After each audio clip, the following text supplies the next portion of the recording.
Bonjour à tous, bienvenue pour un nouveau Ravi Talk. Aujourd'hui, bien entendu, on va parler vélo, mais on va également parler un petit peu de notre planète, puisqu'on va aborder un sujet d'actualité et un sujet d'avenir, le vélo face aux défis environnementaux.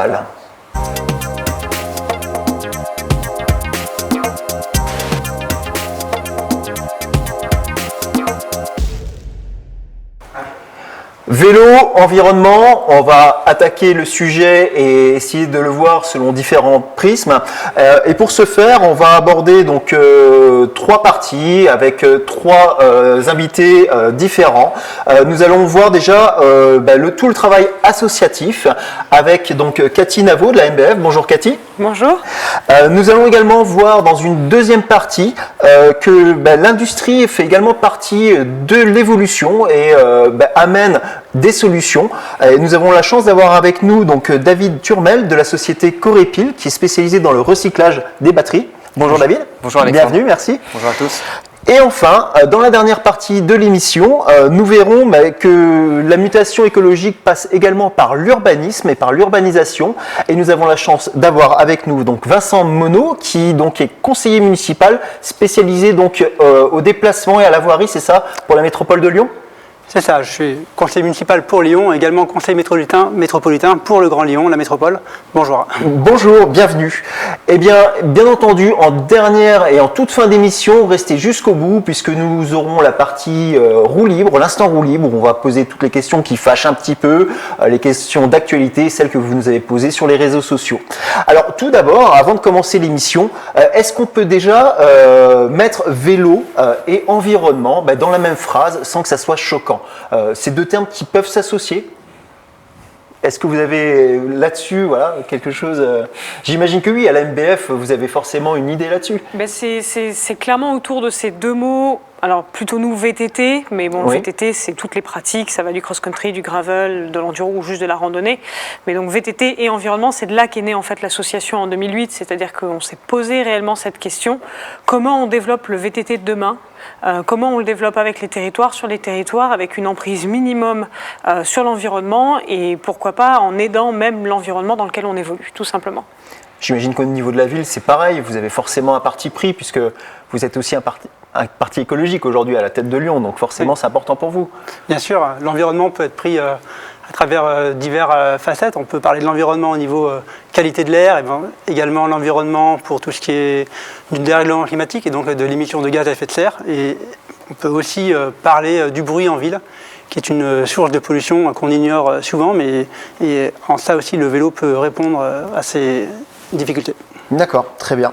La société Corépil, forcément, vous êtes dans le recyclage de batteries. Aujourd'hui, le vélo, ça passe aussi par les batteries.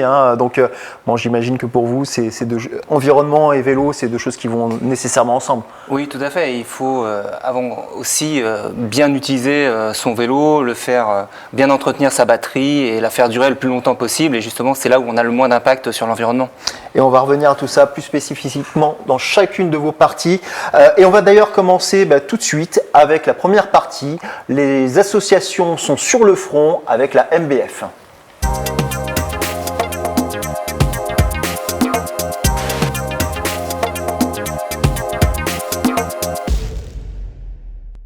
Alors Cathy, tu es coordinatrice pour la MBF. Est-ce que tu peux nous expliquer ce qu'est la MBF ? Moi je le sais, mais beaucoup se posent la question.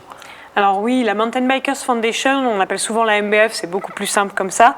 C'est une association qui est née en 2008 et qui est une association en fait nationale sur l'ensemble du territoire français. On a beaucoup d'antennes à travers tout le territoire et on agit vraiment sur l'ensemble du territoire pour accompagner le développement du VTT sous toutes ses formes. C'est exclusif VTT, essentiellement. C'est essentiellement VTT. Alors aujourd'hui, effectivement, on a par exemple la pratique du gravel qui est en train d'intégrer, puisque la pratique du gravel se fait aussi sur sentier ou sur chemin. Donc on va parler là vraiment du vélo hors route. On va plutôt être axé là-dessus, puisque on entre vraiment dans l'environnement, on entre vraiment dans la nature. Donc c'est là qu'on va travailler. Donc on va aller sur ce développement-là avec de nombreux acteurs sur vraiment une multitude de sujets. Ça va être de l'officialisation d'un sentier à l'entretien d'un sentier, ça va être des réunions de médiation. On a aussi désormais une labellisation pour des événements qui se veulent durables et responsables, par D'accord. exemple. Donc il y a plein de C'est un choses sujet sur qui lesquelles nous on travaille. intéresse forcément aujourd'hui. Vous avez une devise, je crois, en 4 mots, Oui. c'est ça? Quels sont-ils?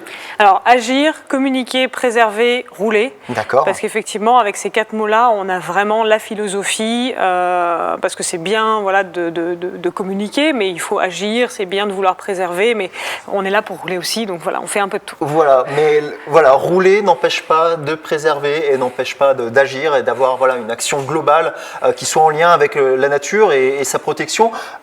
Aujourd'hui, justement, l'environnement, est-ce que c'est vraiment au cœur de votre politique, de tous vos projets?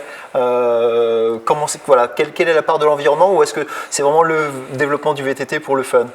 Alors, il y a le développement du VTT, c'est forcément fun, effectivement, et toute cette partie-là est déjà, on va dire, prise en charge un peu partout en France et par plein d'acteurs. Nous, là où on intervient, c'est justement souvent sur cette dynamique de dire, bon ben voilà, maintenant qu'on a fait les choses fun ou qu'on veut faire les choses fun, comment on peut aussi les faire durables et les faire responsables.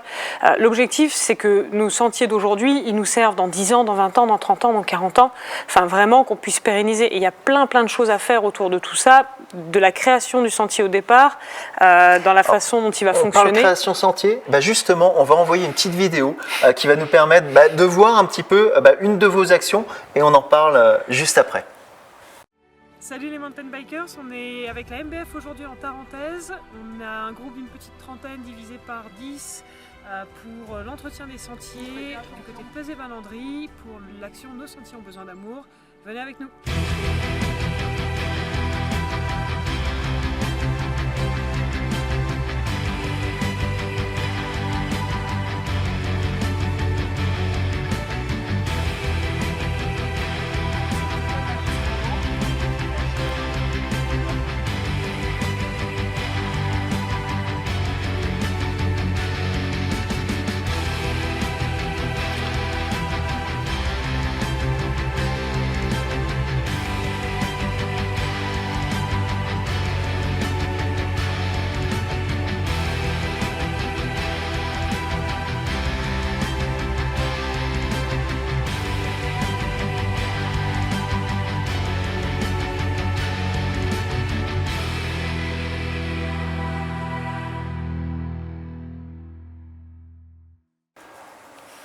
Alors on vient de le voir, vous êtes des acteurs et des acteurs qui sont dans l'environnement, puisque vous le modelez quand même un petit peu, et en tout cas vous interagissez avec.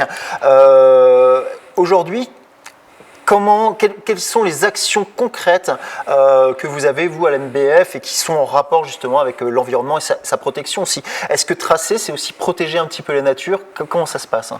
Alors effectivement, il y a plusieurs niveaux. Il y a de nouveaux tracés qui peuvent arriver, sur lesquels on peut être sollicité parce qu'on voudrait... Sollicité par qui? Souvent les territoires. D'accord. Ou alors les pratiquants locaux qui ont une volonté de développer leur pratique et qui du coup cherchent à le faire bien, à le faire vraiment accompagner avec une expertise en se disant voilà, on voudrait que nos sentiers s'inscrivent dans la nature et s'inscrivent dans l'environnement, donc comment on peut faire? Mais on va aussi beaucoup intervenir, c'était le cas par exemple dans la vidéo, sur des sentiers qui existent déjà. C'était une sollicitation qu'on avait de la mairie par exemple, pour l'entretenir, pour que il puisse pérenniser, parce que le sentier il avait un peu subi les affres de l'hiver. On était en montagne, enfin il y a eu un hiver un peu particulier cette année-là, et il fallait effectivement intervenir sur le sentier, et c'était intéressant de venir avec des VTTistes parce que comme c'est la pratique principale du sentier, même s'il est partagé ce sentier, il y avait aussi des randonneurs qui étaient avec nous, mais principalement des VTTistes, on peut agir et dire à la fois les lieux, comme on a dit, le fun et l'environnement. Est-ce que créer et entretenir des sentiers, c'est aussi une façon d'empêcher le développement sauvage et la création sauvage de sentiers? Avoir un lieu officiel, est-ce que ça permet de canaliser justement un petit peu tout ce développement qui pourrait être un petit peu sauvage? Oui, alors on n'aime pas trop l'utilisation du mot sauvage parce que ça nous fait vraiment passer pour des sauvages, on va dire que c'est le mot. Mais vous fédérez, vous cadrez un petit peu les choses. Exactement. En fait, là où il y a une demande, on est de plus en plus en train d'argumenter qu'il faut à un moment qu'il y ait une offre, parce qu'effectivement, si la demande n'est pas canalisée, elle va se développer un peu n'importe comment. Voilà. Je pense que là, beaucoup qui nous regardent, qui fondent des chemins ou qui les entretiennent, aimeraient justement savoir comment on fait justement pour officialiser les choses. Alors, la première chose, c'est que ce qu'il faut savoir, c'est que souvent en nature, on est chez quelqu'un. On est soit chez un propriétaire privé, soit chez un propriétaire public. Et c'est assez facile de savoir, il suffit de se rendre en mairie, d'avoir le cadastre et de se dire, bon ben voilà, chez qui je suis. Et la première chose à obtenir, c'est du coup l'autorisation de la personne pour pouvoir tracer le sentier ou réouvrir. C'est souvent de la réouverture de sentiers d'usage et qui ont été perdus avec le temps, des choses comme ça. Donc voilà, obtenir les autorisations, juste tout simplement aller demander, aller rencontrer, ça c'est la première étape. Et puis une fois qu'on a ça, après c'est très facile. Et vous, à la MBF, est-ce que vous êtes des médiateurs? Est-ce que vous faites le lien comme ça, justement, parfois, entre un groupe de VTTistes et des propriétaires terriens? Est-ce que vous êtes amené à faire un petit peu de politique? On le fait même très souvent parce que on commence à développer une expertise sur le sujet et que c'est souvent les pratiquants locaux qui vont développer leur pratique localement, mais que l'expertise, on va dire politique ou en tout cas de médiation, est pas évidente à avoir. Et comme on a l'expérience désormais sur le sujet, on intervient, on va à la rencontre des différents acteurs, que ce soit les gestionnaires d'espace, que ce soit les mairies, que ce soit les Comcom, que ce soit les pratiquants, mais aussi les autres pratiquants de nature, puisque, comme on le dit une fois encore, on se milite beaucoup pour du sentier partagé, pour que tout le monde puisse cohabiter en nature, et donc il faut intégrer tout le monde dans le dialogue. Donc à la limite, un groupe ou une association ou un club peut éventuellement faire appel à la MBF pour travailler dans un développement qui soit durable et pérenne pour la nature également. Alors ils peuvent vous appeler pour expertise, c'est ça? Oui, exactement. On en a beaucoup qui nous appellent assez régulièrement, on a plein de dossiers en cours, un petit coup de fil, un email, et puis on répond aux questions, on éclaire, et après, par contre, c'est effectivement aux pratiquants sur le terrain de s'engager pour leur sentier, mais ça, tous ensemble, on y arrivera. Cathy, tu as parlé d'expertise bien souvent. Donc là, on est vraiment sur un sujet qui est développement du VTT, développement du vélo en lien avec le respect de la nature. Est-ce que vous avez des experts qui vous accompagnent, d'autres associations, d'autres milieux sur lesquels vous vous appuyez pour vous-même monter en compétence dans la protection de l'environnement? Alors tout d'abord, oui, déjà auprès de nos bénévoles, on a énormément de bénévoles qui travaillent avec nous et qui sont issus de différents milieux. On va avoir des avocats, des juristes, des graphistes, des gens qui sont experts en communication, tout ça on a besoin. Donc on a beaucoup de bénévolat qui vient dans ce sens-là. Et puis après, on est aussi dans une interalliance avec d'autres associations. Donc on va, qui sont vraiment sur la préservation de la nature? Qui sont vraiment sur la préservation de la nature. On va travailler avec PO, WWF, on va travailler avec Surfrider Foundation, enfin voilà, on a forcément un intérêt à échanger nos informations et nos différents projets. Alors on ne va pas toujours travailler sur les mêmes projets, mais en tout cas on va faire de l'échange d'expériences et j'espère que ça nous permet à tous de grandir. Et puis c'est vraiment sympa de voir qu'on n'est pas les seuls engagés dans le sport et dans l'environnement, puisque c'est souvent très lié avec ces associations-là. Donc il y a un vrai partage d'expérience, d'expertise, pour tirer le meilleur et pour continuer donc à aller dans le bon sens. Aujourd'hui, quand vous créez un projet qui est vraiment en lien avec le développement du vélo et l'écologie, à quoi vous vous heurtez principalement? Quelles sont les grosses difficultés? Les plus grosses difficultés, je dirais aujourd'hui, ce sont les idées reçues autour de la pratique. Il est très difficile de faire comprendre que le VTT peut effectivement s'inscrire en nature. On nous envoie souvent des idées de oui, mais vous érodez avec vos pneus, ou oui, vous détruisez la nature. Enfin, c'est principalement les premiers arguments qu'on reçoit. Et puis quand on développe un petit peu la conversation, qu'on explique, factuellement, quelle est notre empreinte, quelle est notre emprise. On a fait des études, on y est allé parce vous poussez l'expertise à ce sujet-là. Et justement, tiens, tu parlais de l'empreinte des pneus, le côté agressif peut-être de la pratique pour les sols. Vous avez fait des recherches, comment ça se passe justement pour en savoir plus? Alors effectivement, on a beaucoup travaillé, notamment en 2020 et en 2021 sur le sujet. On a réuni toutes des enquêtes scientifiques qui sont à travers le monde pour un petit peu les comparer avec tous les sports de nature, avec l'empreinte qu'il peut y avoir. On est aussi allé faire une expérimentation en nature avec les trailers du Mont Blanc, par exemple. On est allé sur le terrain, on s'est réellement posé la question, on s'est dit maintenant factuellement, qu'est-ce qu'on peut répondre à ça? Factuellement, ce qu'on peut répondre, c'est que notre empreinte, elle existe, parce que l'humain, l'empreinte en nature, elle existe, mais elle est très comparable à la randonnée pédestre, la randonnée cycle. À la moto, mais non en fait, pas spécialement. Non, en fait, quand on prend les chiffres, parce qu'on a aussi comparé par exemple avec la moto, la pratique de la moto en nature, pas la pratique de la moto en ville, effectivement, on va être sur un prisme où la randonnée pédestre et la randonnée cycle va être là, sur ce prisme, et la randonnée moto va vraiment être à l'autre extrémité. Le poids fait une grande différence, la répartition par rapport au pilotage, même sur le VAE. Même avec les vélos électriques, même sur le VAE, c'est la question qu'on se pose forcément. Aujourd'hui, un VAE, la différence entre un VTT musculaire et un VTT-AE, le poids moyen est de 10 kg. La différence entre un VTT-AE et une moto cross est de 100 kg. On n'est vraiment plus du tout sur les mêmes échelles. De poids et de puissance. Et de puissance également, puisque le moteur est emmené par les pédales, quand même par le pédalage et quand même par le musculaire, même s'il y a une assistance, on va appeler ça une assistance qui entraîne un moteur, ce sont les jambes qui l'actionnent.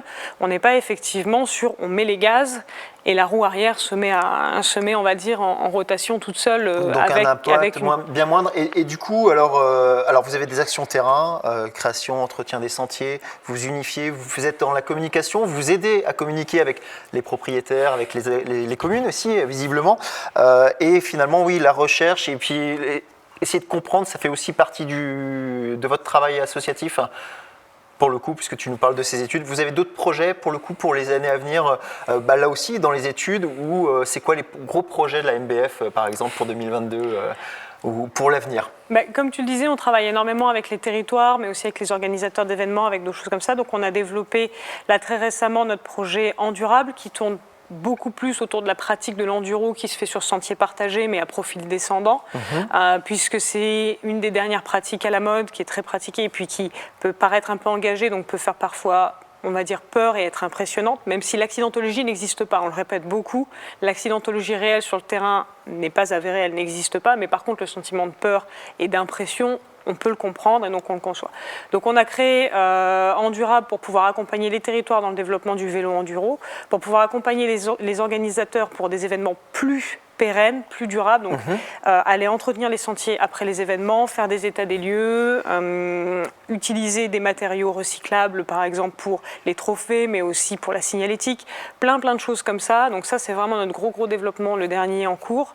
On a aussi nos formations qu'on appelle nos sentiers ont besoin d'amour, où on veut former. J'allais venir, vous faites de la formation sur tout ce qui est nettoyage, réparation, entretien des chemins.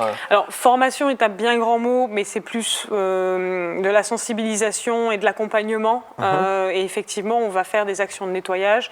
On va emmener les gens sur le terrain sur 2 jours et expliquer voilà l'entretien de sentier. On le voit là sur le petit slide. Ce que vous pouvez faire. On parlait du tronc de 30 cm ou d'un arbre plus gros. Il y a effectivement, par exemple, des arbres qu'on ne peut pas couper soi-même sans une autorisation. Il y a des branches qu'on peut déblayer. Il y a des choses qu'on peut faire. Il y a des petites choses qu'on peut au quotidien, comme le drainage de l'eau, et qui peuvent avoir un très gros impact sur la durabilité du sentier. Donc ces informations-là, on essaye de les partager au maximum, plus de pratiquants possible ou de gens intéressés même localement, pour que chacun puisse se dire demain si je suis sur un sentier et que je vois un petit ruisseau embourbé, je peux mettre un tout petit coup dedans et ça va permettre à l'eau de s'évacuer et donc au sentier de ne pas garder l'eau lui-même.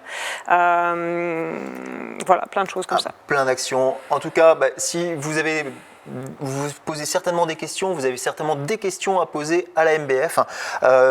Vous pouvez tout simplement les soutenir et aller sur le site pour rentrer en contact. On nous dit c'est très simple, un coup de fil, un mail, n'hésitez pas, ou tout simplement posez-les dans le fil commentaire, les questions. On tâchera d'y répondre, pas forcément pendant l'émission, mais un petit peu après, avec un grand plaisir. Merci Cathy, tu restes avec nous, on continue sur les autres sujets. En tout cas, voilà, on voit qu'il y a un réel travail associatif, que l'environnement, avec le développement du vélo, ce sont 2 choses qui sont compatibles, mais ça passe par un petit peu de structure et la MBF en fait partie. Bravo et merci. Vous allez voir également que voilà, il n'y a pas que les associations qui sont sur le front, que le développement du vélo et de l'écologie passe aussi par l'industrie. Nous avons la chance d'avoir avec nous la société Corépil et c'est justement notre deuxième partie, c'est maintenant.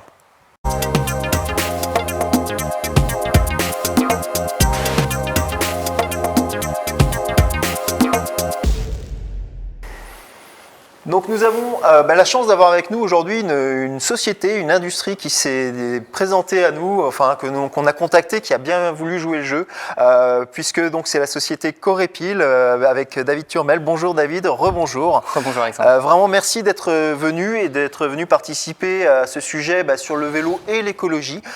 C'est pas forcément évident pour une entreprise et pour une industrie, hein. Bien souvent quand on en parle, il y a plus de sociétés que ça rebute que de sociétés qui sont d'accord pour venir, donc merci beaucoup. Je vous en prie. Donc société, David Turmel, vous êtes donc tu es directeur donc, des opérations et du développement de la société Corepil. Est-ce que tu peux déjà nous expliquer un petit peu ce qu'est la société Corepil ? Corepil, c'est un éco-organisme qui existe depuis une vingtaine d'années, qui est sous agrément d'État pour la collecte et le recyclage des piles et des batteries portables. D'accord. Nous avons été créés par les principaux fabricants de piles et de batteries qui ont des obligations de collecte et de recyclage de leurs piles et batteries. À la base, c'était les piles essentiellement, c'est ça ? Il y a 22 ans, j'imagine. Piles et batteries portables, alors batteries de téléphone, d'ordinateur, d'outillage, etc.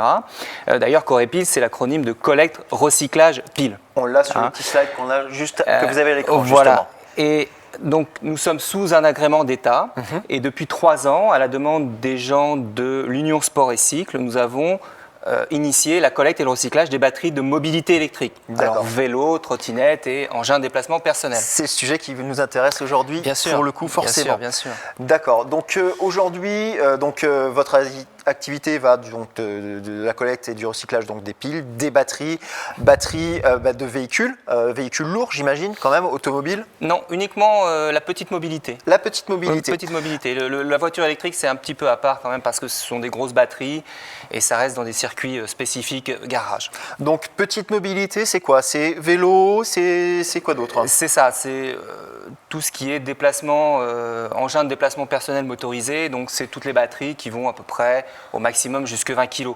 C'est la petite trottinette, c'est le vélo, c'est les monoroues, tous les modes skates, de transport, etc. Vous savez, il y en a tellement. Il y en a et beaucoup de divers et variés. Tout à fait. Et en fait, Corepil, on est une structure qui a été mise en place et qui répond des obligations des metteurs sur le marché. Donc aujourd'hui, le financement pour collecter et recycler le maximum de ces batteries, c'est chaque fabricant qui importe des vélos ou des batteries qui doit financer la filière de collecte et de recyclage. Qui souscrit donc c'est un financement en amont au moment de la mise sur le marché. Très bien. C'est avec ce financement que nous, on permet la collecte et le recyclage de ces batteries sur le terrain. Donc c'est déjà une démarche qui est relativement pérenne, dans le sens où au moment même où ils importent, où ils vont vendre, même avant même qu'ils aient vendu, il y a déjà de l'argent qui est mis donc dans le process de récupération et recyclage. C'est ça, c'est ce qu'on appelle en fait la responsabilité élargie des producteurs. Je pense que beaucoup le découvrent aujourd'hui. Je pense, oui. Nous, on le voit. Mais ça existe dans plein d'autres domaines. Ça existe pour les déchets électriques et électroniques, pour les pneumatiques, pour les meubles, pour plein de filières de déchets. Et donc pour le vélo aussi, alors ? Et pour le vélo aussi. À part entière. Depuis 3 ans. Et aujourd'hui, nous avons environ 74 adhérents à fin 2020. C'est quoi ? C'est des fabricants de vélos ? Exactement. C'est quoi ? C'est ça. C'est des fabricants de vélos. Fabricants de vélos ou distributeurs de vélos lorsqu'ils les font rentrer sur le territoire français de l'étranger. D'accord, très bien. Corepil, en chiffres, c'est quoi ? En volume annuel Alors pour la filière piles et batteries portables, c'est environ 33 000 tonnes de mise sur le marché piles et batteries portables, 10 000 tonnes de collecte. D'accord, 10 000 tonnes de collecte quand même. Après, pour la filière mobilité, nous avons donc 74 adhérents et c'est à peu près 600 000 ventes, 600 000 batteries mises sur le marché. Alors, incorporées ou en deuxième monte, c'est 600 000 batteries et c'est 1500 points de collecte sur la filière. C'est peut-être aussi un réseau qui est en train de se structurer, non ? Complètement. C'est tout récent. Il suffit de regarder les chiffres de marché. Vous voyez, en 3 ans, les ventes n'ont jamais été aussi fortes. Alors il y a eu la crise Covid bien sûr, et puis il y a tout le développement du vélo musculaire ou vélo électrique. Le développement du vélo, justement, on va en parler, mais juste avant, on va voir justement une petite vidéo qui nous explique le cursus de collecte et de recyclage des batteries. Hello les amis, aujourd'hui je vous emmène en balade. Mais attention, pas n'importe quelle balade. Non, je vais vous faire découvrir les coulisses du recyclage des piles et des batteries. Allez, c'est parti.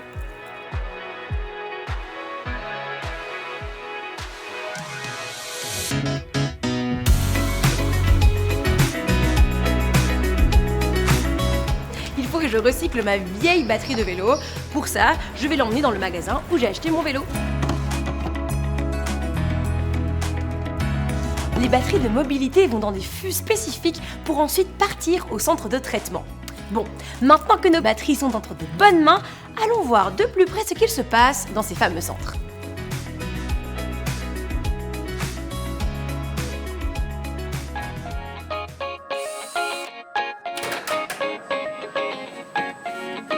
Bon alors on va regarder ensemble comment ça se passe. Regardez, on démonte d'abord la coque en plastique. Et puis ensuite, à l'intérieur, on vient récupérer des dizaines de cellules lithium-ion. Donc maintenant, elles vont pouvoir être traitées comme toutes les autres batteries lithium-ion. Pour pouvoir séparer les métaux, les batteries sont broyées, puis ensuite placées dans des bains successifs d'acide pour extraire des métaux comme par exemple du manganèse, du cobalt ou encore du nickel. Ce procédé s'appelle l'hydrométallurgie. Sympa. Ça vous dit un petit bain?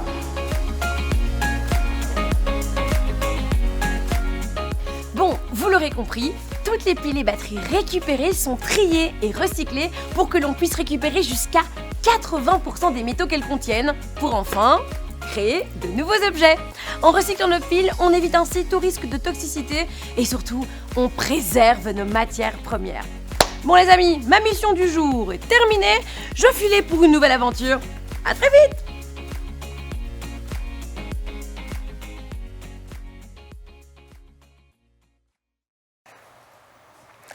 Alors on vient de le voir, on en apprend un petit peu plus voilà, sur le processus donc, de recyclage. Je pense que beaucoup le découvrent, voire découvrent qu'il en existe un également pour les VAE. Justement, le marché du VAE, parlons-en de façon un petit peu plus précise. Est-ce que pour vous, vous voyez une explosion, un boom, ou c'est un boom à venir? Le VAE, c'est quoi pour Corépil aujourd'hui?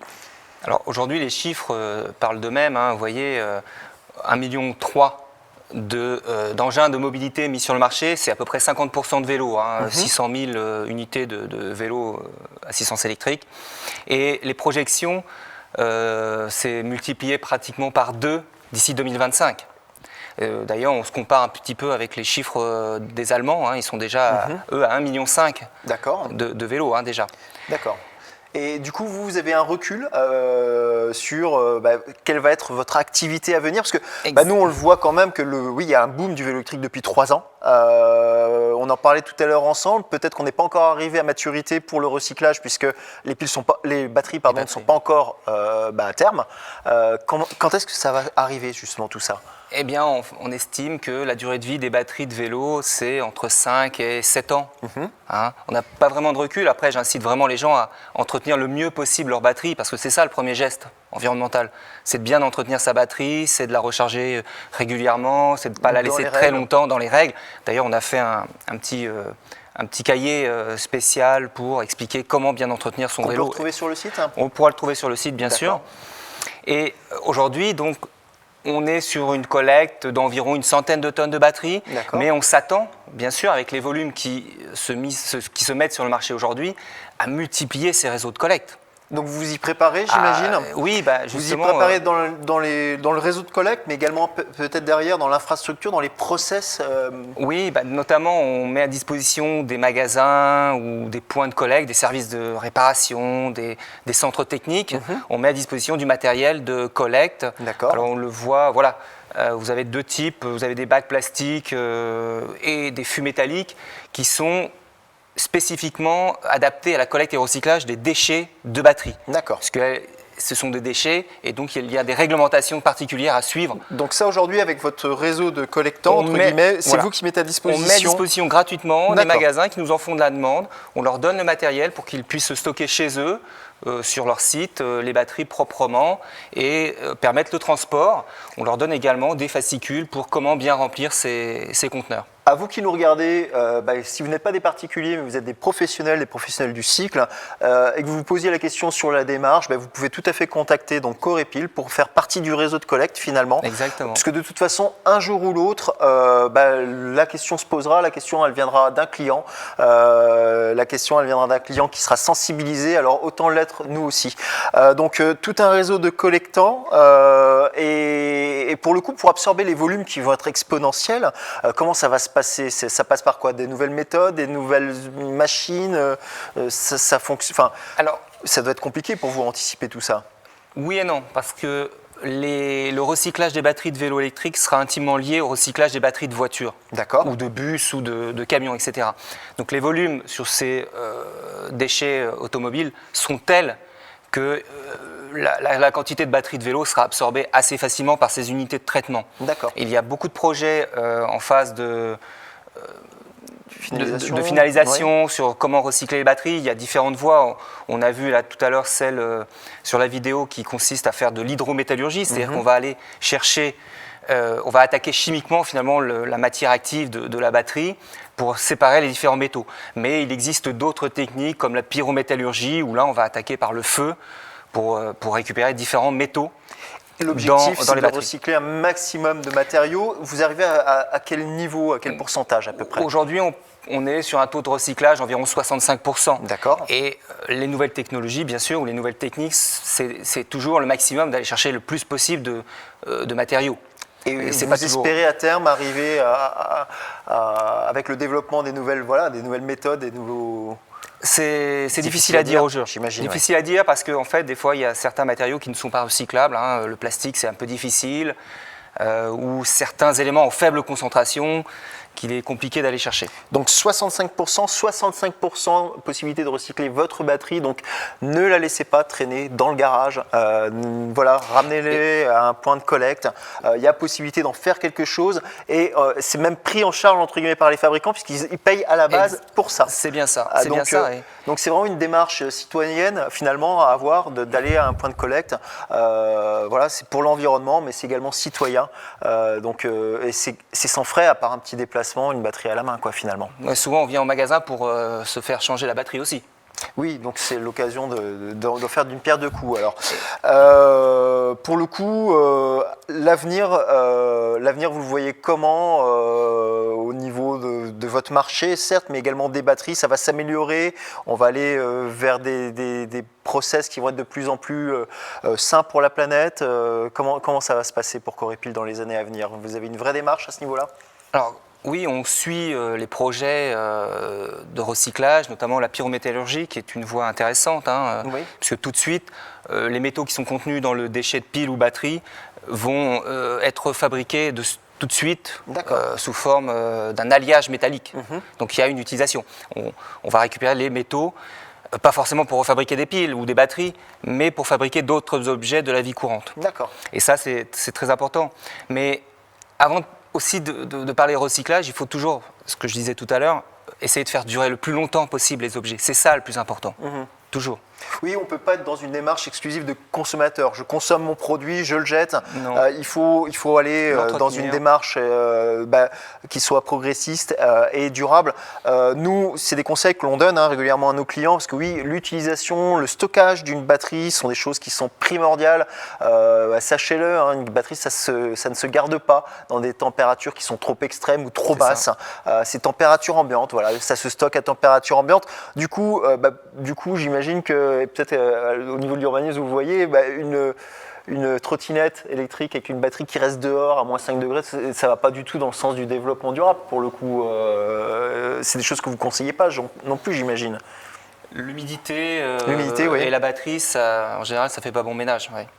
Ok. On conseille souvent, c'est en période hivernale, justement, enfin pour les vélos, mais pour les trottinettes, c'est pareil. Si on ne l'utilise pas, c'est quand même de venir faire une petite charge de temps en temps quand même. Sinon, la batterie peut se mettre en sommeil profond et ça, c'est un peu compliqué. Et après, c'est là où on engendre des déchets et on ne va pas au bout des choses. De l'utilisation.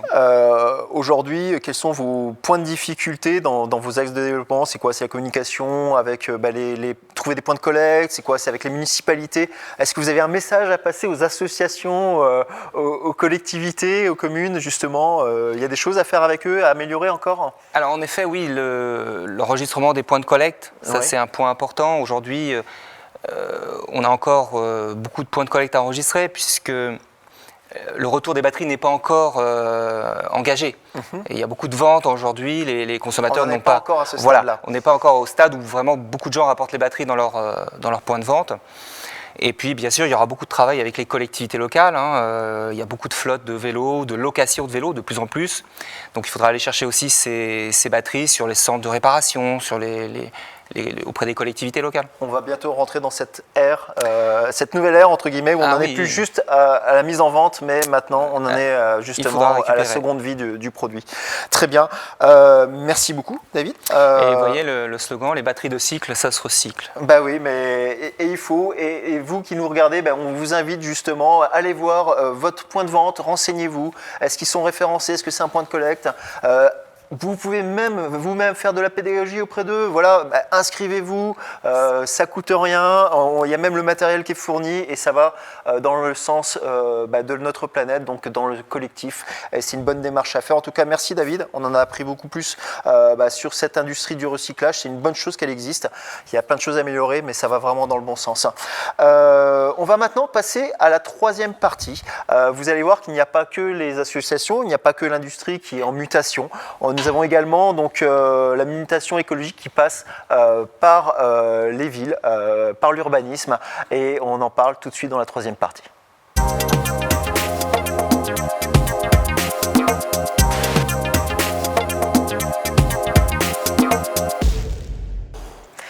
Alors dans cette troisième partie, donc on parle de la mutation écologique urbaine. Donc Vincent Monod est avec nous. Donc Vincent, bonjour. Bonjour. Bonjour.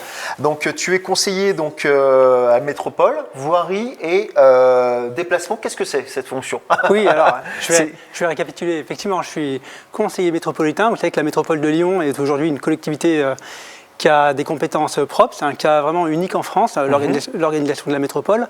Et elle a notamment en charge l'organisation des mobilités et la voirie à l'échelle de la métropole. Alors, qu'est-ce qu'on appelle les mobilités? C'est quoi? C'est toutes les mobilités, voitures, transports en commun, vélo, c'est quoi? Oui, vraiment, la métropole est autorité régulatrice des mobilités et donc organise... régule les mobilités pour offrir des nouvelles solutions de mobilité à chacun. D'accord, alors la métropole, c'est Lyon et la périphérie, c'est ça? La métropole, c'est 59 communes sur l'agglomération lyonnaise. D'accord. Donc avec un gros bassin de vie et donc beaucoup de mobilités à organiser. Alors, là, on va vous parler de la communauté de communes de Lyon, finalement, mais c'est un modèle qui va peut-être servir d'exemple, ça va peut-être être transposable après à l'ensemble des communes et collectivités de communes, en tout cas de France. Oui, vous êtes un peu une expérimentation ou ça va au-delà de ça? Non, l'organisation de la métropole est un cas unique, mais maintenant toutes les métropoles en France réfléchissent aux nouvelles solutions de mobilité et beaucoup agissent dans la même direction. Et donc voilà, donc développement et gestion donc de tout ce qui est donc développement, voirie. Donc ça veut dire quoi? Ça veut dire que tous vos projets aujourd'hui prennent le vélo et l'écologie en compte quand vous créez justement des projets de développement? Oui, bien sûr. Alors, ce qu'il faut rappeler déjà, c'est que la prise en compte du vélo et la création d'aménagements cyclables, c'est une obligation légale par la loi LOR et par le Code de l'environnement qui impose en fait la création d'aménagements lors de toute rénovation ou création de nouvelles voiries. C'est vrai que c'est une disposition qui a un petit peu été oubliée dans les années passées. Et c'est obligatoire depuis quand? Alors je ne saurais pas vous dire la date exacte, mais ça fait un certain nombre d'années. C'est pas depuis hier, quoi. Et le vice-président en charge de la voirie et des mobilités actives, Fabien Magnon à la métropole, vraiment à assurer que lors de tout projet de voirie, les infrastructures cyclables seraient prises en compte. Donc je résume, aujourd'hui quand on développe un projet de voirie, de développement de mobilité dans n'importe quelle commune, pas qu'à Lyon, on se doit de prendre en compte donc l'environnement et le côté vélo plutôt? On se doit d'offrir des aménagements cyclables qui peuvent être de différentes natures, bandes cyclables, pistes, zones de rencontre, mais au niveau de l'environnement, oui, bien sûr qu'on prend le vélo en compte parce qu'on sait qu'on doit répondre à des objectifs environnementaux qui peuvent être de deux ordres principalement. On a d'abord l'impact sur la qualité de l'air. Oui. Vous savez que dans la métropole de Lyon, mais dans beaucoup de métropoles en France, on dépasse les seuils européens, les normes de l'OMS, principalement sur les particules fines et le dioxyde d'azote. Donc la France a été condamnée par la Cour de justice européenne, par le Conseil d'État, Mais ce ne sont pour pas non-respect. des chiffres, c'est un impact direct sur notre Et santé, donc, sur la santé des effectivement, plus fragiles. Ça, c'est effectivement une mesure de santé publique. Donc on se doit de revenir à des niveaux acceptables au niveau de ces polluants et donc de travailler sur des alternatives à la voiture individuelle qui a un impact énorme. Quand on parle du dioxyde d'azote, on sait que la voiture individuelle est responsable de 2 tiers des émissions de dioxyde d'azote, 1 tiers pour les particules fines. Et du coup, le vélo, c'est la solution? Ou c'est une des solutions? Le vélo du est moins une des solutions, bien sûr. On travaille énormément sur les transports en commun, sur des solutions liées aussi à la voiture, parce que tout le monde ne se passera pas de voiture. Notamment, par exemple, la zone à faible émission, qui a pour but de sortir du parc de véhicules roulants les véhicules les plus polluants. Mais bien sûr, on doit proposer des nouvelles solutions de mobilité, transport en commun, autopartage, covoiturage et évidemment vélo. Et puis le deuxième impact environnemental qu'on doit prendre en compte, c'est évidemment le dérèglement climatique et donc l'émission de gaz à effet de serre. Vous savez que la France s'est engagée en fait, avec l'Union européenne à aller vers la neutralité carbone. Le secteur des transports est responsable, est le premier émetteur de gaz à effet de serre en France, avec 1 tiers des émissions. La voiture individuelle pour moitié dans ce tiers. Donc un impact quand même considérable. Et donc là aussi, nous devons aller vers une transition écologique de la mobilité. Donc une transition, c'est pas que pour le vélo, mais le vélo sera un des outils principaux dans le développement des nouvelles infrastructures urbaines. Mais voilà, c'est pas le vélo à la place de tout le reste, c'est conjoint aux autres modes de déplacement. Oui, bien sûr, le vélo est une solution parmi d'autres et on pense que principalement en plus en milieu urbain, c'est une solution très très adaptée à de nombreux cas d'utilisation. Alors nous, pour le coup, c'est le vélo à proprement parler qui nous intéresse aujourd'hui dans l'émission. Qu'est-ce qui est en cours justement dans une ville comme Lyon pour le développement et la facilitation de faciliter l'usage du vélo au quotidien pour les citadins? Alors, on a de nombreuses mesures en cours de développement, mais je peux vous parler du réseau vélo qui a été annoncé la semaine dernière par Fabien Bagnon, le vice-président. Alors, qu'est-ce que c'est? Il s'agit d'un grand réseau structurant. On a l'habitude de parler dans d'autres métropoles de réseau express vélo. Nous, ici à la métropole de Lyon, on a décidé d'appeler ce réseau les voies lyonnaises, qui fait référence aussi aux anciennes... On a le logo qui est là à l'écran, oui, justement, d'accord. C'est un nom qui fait référence aux anciennes voies romaines qui irriguaient Lyon à l'époque de la capitale des Gaules. Et donc ça sera... voilà, alors c'est le réseau que l'on a, donc carte de 13 lignes qui irriguera l'ensemble de la métropole. D'accord, ça c'est un projet qui est pour quelle année? Alors les premiers travaux débutent très prochainement sur certains tronçons, mais l'objectif c'est dans ce mandat, donc d'ici 2026, de développer 250 km de ce réseau pour aller vers 350 km à horizon 2030. Alors moi je trouve ça super intéressant parce qu'aujourd'hui on nous oppose bien souvent le vélo à la mobilité extra-urbaine. On dit oui mais le vélo c'est très bien quand on est dans les centres-villes.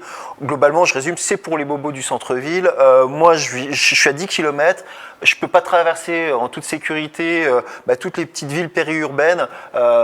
Donc là, c'est vraiment pour répondre à ce genre de besoin, justement. Ce réseau, c'est pour faire venir les gens jusqu'à combien de kilomètres du centre de Lyon? Alors, on va le revoir, voilà. Oui. Effectivement, aujourd'hui, le principal frein à la pratique du vélo en milieu urbain, c'est la sécurité. Quand on demande aux gens qui font du vélo pourquoi ils en font, bien sûr, on va retrouver l'activité physique, le fait que ça soit agréable, le fait que ça soit rapide, écologique, mais la sécurité, notamment la sécurité pour soi-même ou pour ses enfants, est le principal frein à ce développement. Donc ce réseau, il sera sécurisé, vous voyez sur les images, séparé des flux de circulation. Il sera dans la mesure du possible végétalisé. Et donc, nous avons vraiment l'ambition d'offrir à tous les habitants de la métropole un accès à vélo. Notamment, on parlait du vélo à assistance électrique qui aujourd'hui permet aussi un allongement des distances parcourues. Là où avant, avec un vélo classique musculaire, on pouvait facilement faire entre 5 et 10 km pour les gens en bonne condition pour aller travailler ou pour se déplacer pour ses loisirs. Aujourd'hui, le vélo à assistance électrique permet de faire des déplacements jusqu'à 15 km par exemple, de façon assez facile.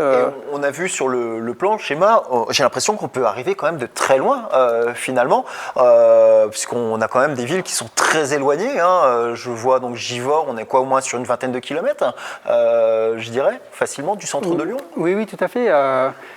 Je ne connais pas les distances précises, mais l'ambition, c'est de desservir une cinquantaine de communes. La métropole en comporte 59. D'accord. Donc la quasi-totalité des communes seront desservies. Et puis cela s'ajoute aussi à des itinéraires de rabattement depuis d'autres communes, dans la métropole ou en périphérie, pour permettre d'accéder au centre de Lyon et à d'autres communes périurbaines Donc, facilement. Plus d'excuses cette fois pour dire oui mais moi j'habite trop loin, je peux plus venir en vélo. Il y a le vélo électrique avec en plus des filières de recyclage maintenant qui existent et voilà de vraies infrastructures qui sont en train de naître. Tous ces projets, vous vous êtes inspiré de ce qui existait dans d'autres pays, des pays précurseurs, d'autres villes. C'est quoi vos sources d'inspiration? D'où viennent ces remontées? Ou tout simplement cette remontée, c'est des citoyens qui vous ont demandé? C'est venu comment tout ça? Oui, alors déjà il ne s'agit pas en fait, de dire plus d'excuses pour ne pas faire du vélo, mais vraiment de donner le choix et la possibilité à tous ceux qui le souhaitent de faire du vélo dans des conditions sécurisées. Alors on voit ce qui se pratique dans les pays du Nord, on pense à des villes comme Amsterdam, Copenhague. C'est une source d'inspiration? Oui, l'inspiration bien sûr. Le but, ce n'est pas de copier ces villes-là. Vous savez, dans ces pays-là, le vélo n'est pas plus culturel que chez nous. Simplement, il y a une trentaine, une quarantaine d'années, les dirigeants ont décidé de miser sur le vélo, ont développé massivement les infrastructures. Et aujourd'hui, ils ont juste un peu d'avance alors. Et aujourd'hui, voilà, ils ont quelques dizaines d'années d'avance. Et aujourd'hui, ils ont des parts modales du vélo en milieu urbain très très forte, jusqu'à 40% à Copenhague, je crois, capitale du vélo. Nous, à Lyon, dans la métropole, nous avons pour ambition de tripler le nombre, la part modale de déplacements à vélo. De combien elle est? Alors aujourd'hui, elle est assez faible. Les dernières études datent un petit peu, datent de 2015 il me semble, donc elles ne sont pas vraiment significatives. Surtout qu'on a ces dernières années une évolution qui est très notable. C'est exponentiel, de l'ordre de 2-3 dernières années en effet. On a sur les 5 dernières années 15% par an d'augmentation et même 30% en 2020 hors période de confinement. D'accord. Et donc la métropole, elle a évidemment le rôle d'accompagner et même d'amplifier cette dynamique de façon à sécuriser et à pouvoir absorber tous les flux vélos qui sont... Aujourd'hui, on a un axe sur la métropole qui est le premier axe cyclable de France. C'est les quais du Rhône en rive gauche. Et donc c'est là où passera la première ligne de ce réseau vélo. Et donc avec l'ambition d'élargir au maximum cette infrastructure qui aujourd'hui ne permet plus d'absorber le flux très conséquent. Aujourd'hui, on oppose systématiquement la voiture au vélo. Clairement, nous on le voit, à chaque fois qu'on fait une publication ou quoi que ce soit, c'est les premières choses qui reviennent dans les remarques.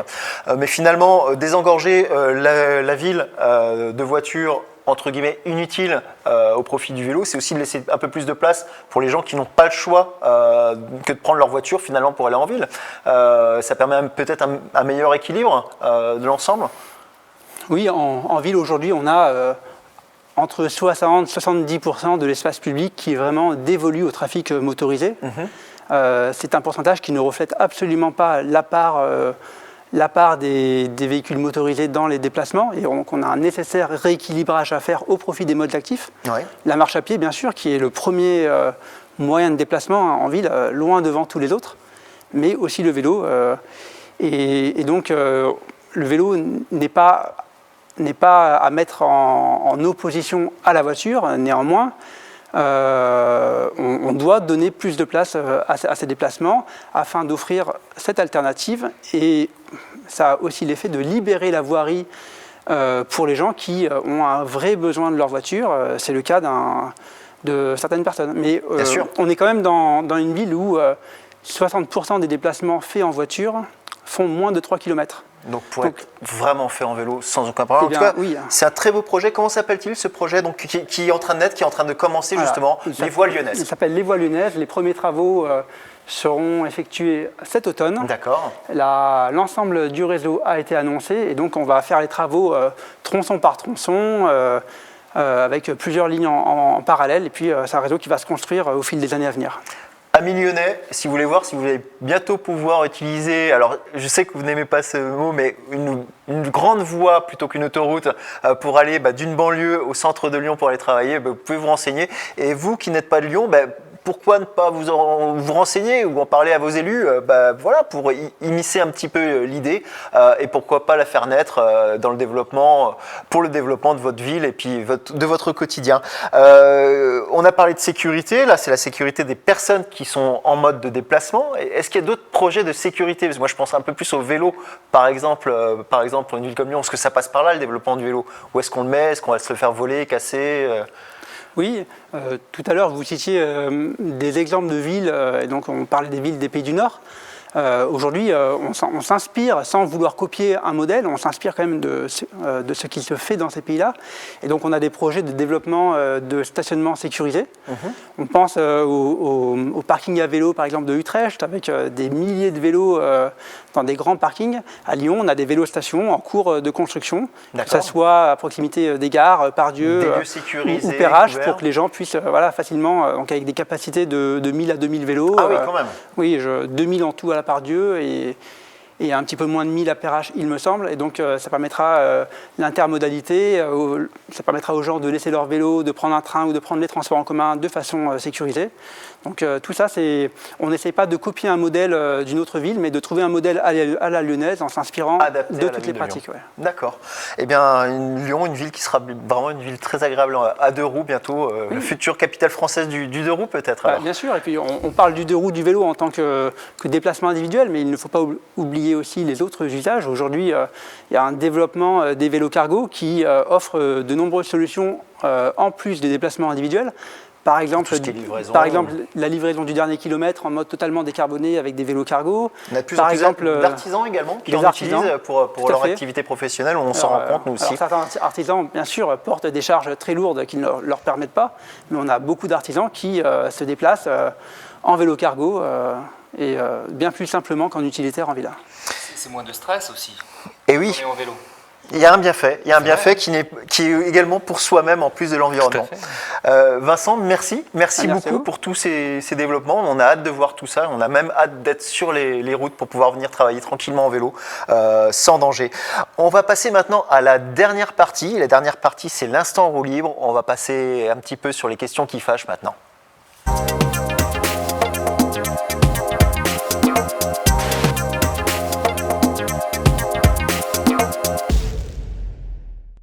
Alors nous voilà dans l'instant roue libre. Alors l'instant roue libre, c'est toutes les questions que vous nous avez posées sur les réseaux sociaux, puisque vous voyez, dès qu'on met un sujet avec vélo et environnement dans la même phrase, forcément il y a eu des levées de boucliers, hein, vous imaginez tous, quand on a parlé batterie. Donc on va parler un petit peu, on va poser un petit peu les questions de nos followers et également toutes celles qui fâchent. Donc la première question, elle est liée vraiment au transport et à l'écologie. Est-ce que le vélo est-il réellement plus écologique que les transports en commun et que la voiture? Là, c'est des réponses. Je vous invite tous à y répondre en fonction de vos chiffres ou même de votre ressenti. On a tous le droit d'avoir une opinion. Est-ce qu'il y en a un qui veut commencer? Moi, je trouve que prendre le vélo, c'est un sentiment de liberté déjà. Plutôt que, comme je disais, de stresser en voiture, dans les embouteillages. Et fabriquer un vélo, au regard de fabriquer une voiture, c'est quand même pas rien. Hein. Oui, les impacts ne sont pas du tout les mêmes. Déjà, c'est un premier point de vue. Alors ça, c'était déjà bien plus écologique.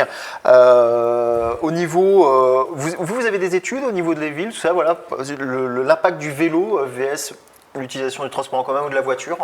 Alors, non, je n'ai pas d'études en particulier. Maintenant, je n'opposerai pas les transports en commun et le vélo. C'est deux solutions qui sont vraiment complémentaires. On ne peut pas faire la même chose. Ça dépend où on va. Et donc, on souhaite vraiment développer les deux fortement en parallèle.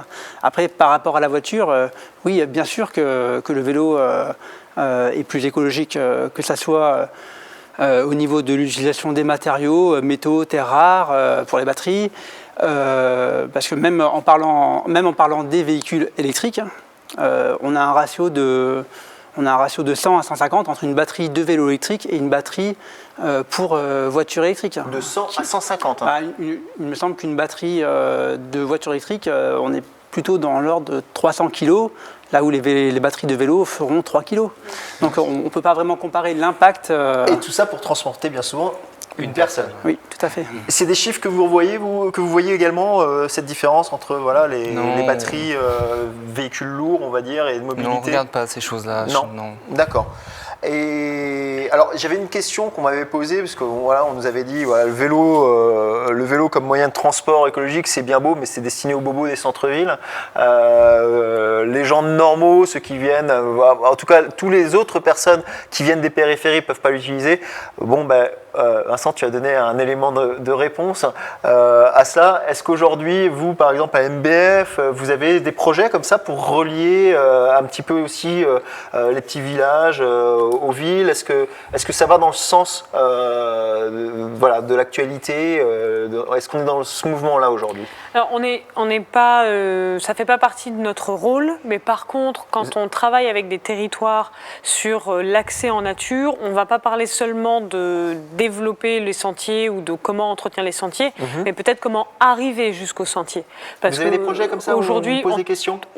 On se pose la question et on pose la question parce que c'est bien de vouloir effectivement faire du sport santé ou faire du sport nature, mais il y a des projets qui existent déjà, par exemple avec des navettes gratuites pour accéder en nature, avec des pistes cyclables qui vont jusqu'en nature et pas seulement en milieu urbain, et qui limitent du coup l'approche en voiture, parce que c'est bien beau de vouloir faire un sport si on arrive en nature, pick-up, mais d'arriver avec sa voiture, Ouais. c'est presque antinomique. Donc on essaye vrai. aussi d'avoir cette approche-là.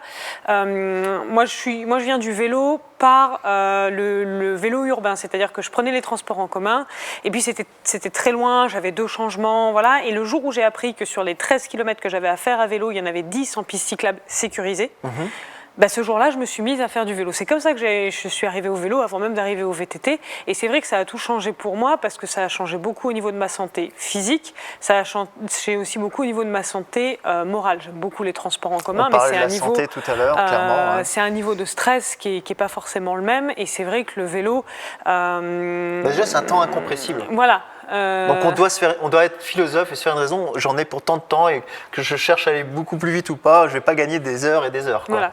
Donc moi je le faisais en vélo classique, mais c'est vrai qu'aujourd'hui aussi nous à la MBF on utilise énormément le VAE parce qu'on doit se rendre sur des territoires pour des entretiens de sentiers avec du matériel, par exemple avec quelques pelles, quelques pioches, et d'avoir un vélo électrique avec un vélo à assistance électrique avec par exemple une remorque avec tout le matériel dedans, bah, ça nous évite d'avoir à prendre le pick-up pour accéder en haut, redescendre, enfin voilà, il y a plein de choses. C'est un transfert finalement Voilà. de type de véhicule Exactement. pour la même utilité, d'accord. On utilise du coup d'autres outils aussi et ça nous permet d'aller au plus près du sentier, de travailler différemment et oui, d'être moins polluant parce que voilà, effectivement, arriver en pick-up au pied de la nature, c'est pas le but. J'ai pris cette image-là parce qu'on a tous l'image des Américains qui arrivent avec les vélos dans un pick-up qui pollue énormément, mais bon, ça existait également chez nous, hein, bien entendu.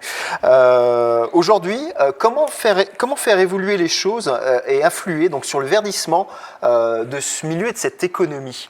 Ça passe par quoi? Parce qu'on a encore des progrès à faire.